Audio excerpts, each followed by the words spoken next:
own two dogs that I love so much, a 4-year-old German Shepherd and a 4-month-old Maltese. Now last December, I was caught between a rock and a hard place as my family and I were to go on Christmas vacation. I wondered where and with whom I would leave my puppy. I therefore began asking a few of my friends if they knew of a place I could leave my pup, but they were as clueless as I was. Fortunately, as I was surfing the internet, I came across a gentleman who takes in pets for boarding and lodging. Yes, you heard right, boarding and lodging. Dog B&B is one such place in the heart of Syokimau along Katani Road. Here I met Mr. Michael Osunga, who has been in this venture for the past 2 years. I've been having a passion about dogs ever since I was a kid.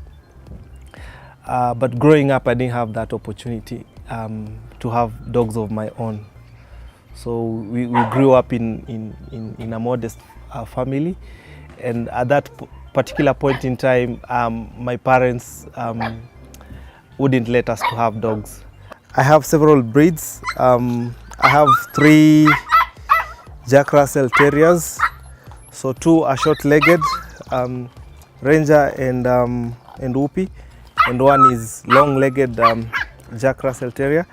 I also have a Dachshund sausage dog. Yes, that one. And then my first dog, Nana, he's a mixed breed of Maltese Terrier and Japanese Spitz. And then I have other security breeds, security dog breeds. So I have 2 pure breed Belgian Malinois, and then I have a crossbreed of, Belgian Malinois and German Shepherd. Modern problems require modern solutions.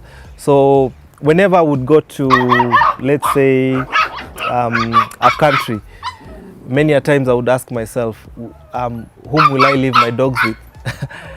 And at that particular moment, I would either cancel my trip and say, yeah, I'll remain with my dogs, or I would say I would go with them up country, which was a little bit hectic.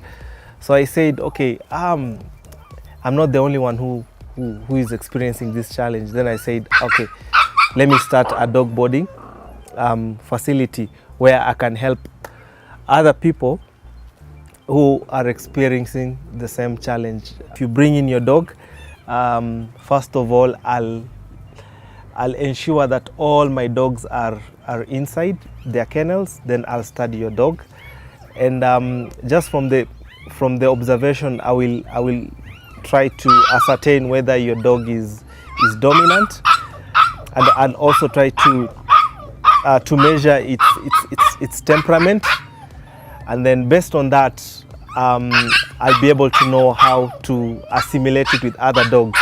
I don't just allow any dog to come on board. The dog has to be vaccinated, has to have an up-to-date vaccination card. And then secondly, I'll have to know its medical record, because I don't want to bring in a dog that will somehow bring in a contagious disease and such like things. We feed on recommended pet food from the supermarkets, from the stores.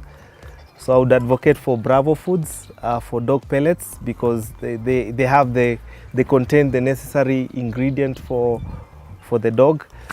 So for the adults, we feed adult Bravo food, as you can see, and then for the small puppies, we also have dog pellets for puppies, and then we supplement this with now the normal food coming from cereals.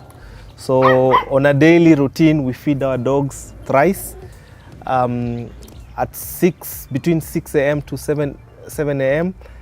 We normally feed dog rice and protein.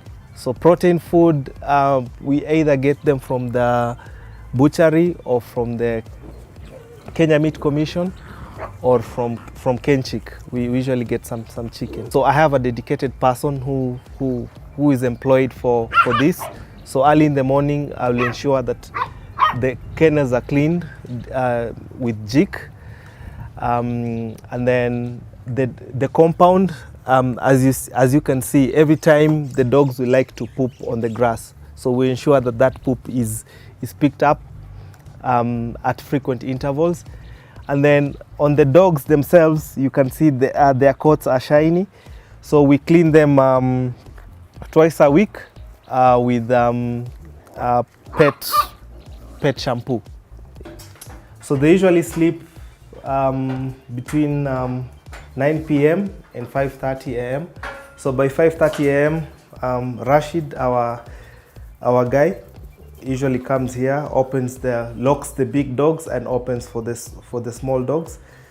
So this is where they sleep, and this is where they get fed, because you can't feed them outside because of competition. Some dogs will tend to feed themselves from the neighboring dog's plate and such like things.